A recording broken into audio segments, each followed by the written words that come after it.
thank you all for attending this launch. Kung kailangan lumamay kami, parang malating dito eh. Sabi ko na pinaka. Anyway, I'm so happy that next one.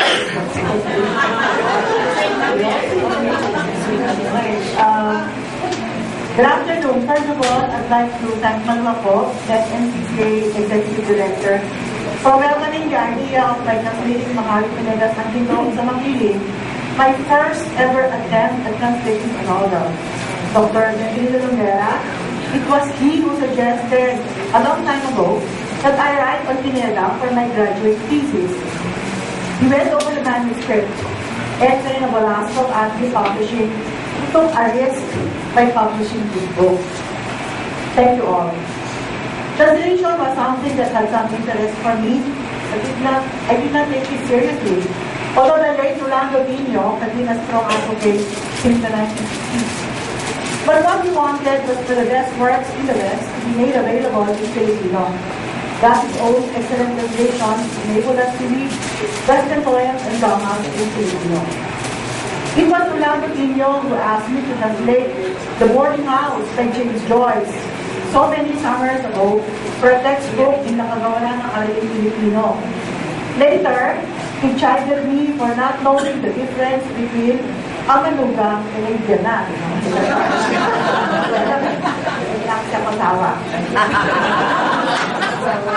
Then I translated paragraphs into English in my articles for Philippine Studies, which use text in Filipino. That's it. Why translate ang Ginto sa Makiling when as written in Tagalog, it is unsurpassed for the beauty of his language and the breadth of his vision. The predictable reason is I would like to make this novel accessible to more readers. But why this novel? When I could have translated better known and canonical works from the first half of the century. This is primarily due to the fact that whenever I read this novel, it does not cease to move you. It doesn't cease to amaze you. There is the answer, a rather personal one. When I decided to make a novel way back in April of 2010, I did not realize that the centenary of Pineda's birth was fast approaching. The overall vision framing the novel is an ancient one. The strange enchantment of a faraway world, far from the actual world we live in, where all who are burdened will find rest. The word of the Bible.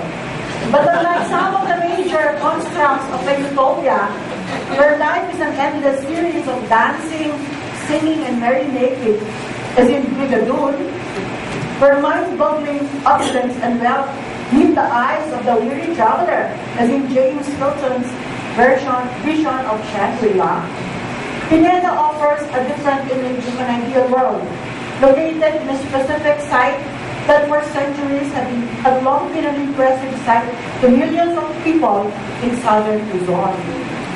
Historically specific, Makiling is a mountain that rises majestically. It's shaped like a woman with long tresses, covering a huge swath of the range. It is easy to understand why in the popular imagination, this impressive and enigmatic view has generated legends about a goddess who could both be magnanimous and terrifying. Maria is Mother Earth, the fertility goddess, the huntress, the local version of Demeter, Diana, and in her most dangerous phase, the Furies. Presides wrote his own version of the legend in the 19th century. In the novel, Pineda weaves a love story and connects it seamlessly with a greater theme, love of country. Against the layers of meanings that the legend of Mariang Makiling has generated for millions of people. Etong slave little bird that fell off a branch and risks his life in the process. Sana, Etong's sweetheart, showed her love for him for 40 long years, acted out her role as a good daughter, compassionate sister, and a kind neighbor. Both Edong and Sana were allowed to live in Makiling. So what's so special about them? In Pineda's novel, Makiling is a site where the kakandala ng lahi dwell. The lives of Kalimat and Nakandula, Urduha, the martyr of Kumbayan, the fire's victim, the child Christine, his mother Sisa, and countless others from both history and literature who have shown what it means to lead a heroic life. As a character took pains and came to Edo, Makiling is not heaven. It is not paradise. It is a place reserved for those who have completed their natural lives on earth and who in their lives demonstrated certain admirable traits, courage, fidelity, steadfastness. Edo's life has run its full course when it fell down a ravine. Sana, on the other hand, has not, and thus she must go on in her life. There are no angels playing their harps or endless feasting and carousing in Makiling, or grand mansions that will take the viewer's breath away. The inhabitants live in nipa huts. They till the soil. They go out to fish. They weave their mats. They face dangers from storms like what we're facing now. Their caravans wander into the field. In other words, they live lives that we see in the familiar world. What differentiates this world from our world is the absence of greed, deceit, pride, hatred, rapacity, envy, selfish desires, vengeance, and all the flaws and excesses that the flesh is there to. Life here is almost Zen-like in its simplicity, so Christian in its acts of love and compassion. Pieces of gold strewn on the streets of Makiling, and yet no one cares. So complete is the inhabitants' mastery of desire. However, there is a lack, a gaping lack. The inhabitants will no longer be able to bear children. That is why, when Edo returns to Makiling to find out if Sana could live there, the inhabitants joyfully gather around the child Doro.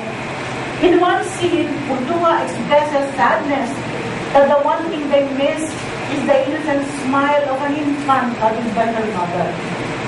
As the novel ends, Tata Doro, now an old man who has studied humanities in Ateneo, sighed and wondered, not able to complete the situation because of the gold in Makiling. Tell you.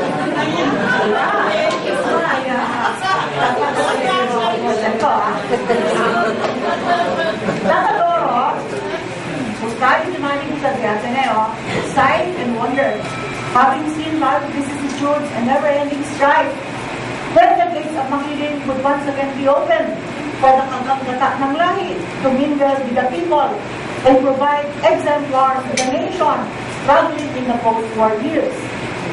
The novel provides an answer. The fate of the race are in the here and now. The Filipinos who can lead heroic lives like Edo and Sana, or even Doro, who, like an Athenian of yesterday's Ediboy, constantly propounded questions on life's meaning. Like a philosopher. Heroes, they do not become by being dazzling celebrities, millionaires, sports icons, you know what they are. Beauty pageant winners, you know what they are. Dazzling television and film personalities, you know what they are. Or articulate and wily politicians who are media savvy, whose love for themselves knows no bounds. We have heroes in our midst, individuals leading a spectacular lives, away from the glare of cameras, steadfast and committed to their path, whatever the cost may be. Some of them, I think, are with us now.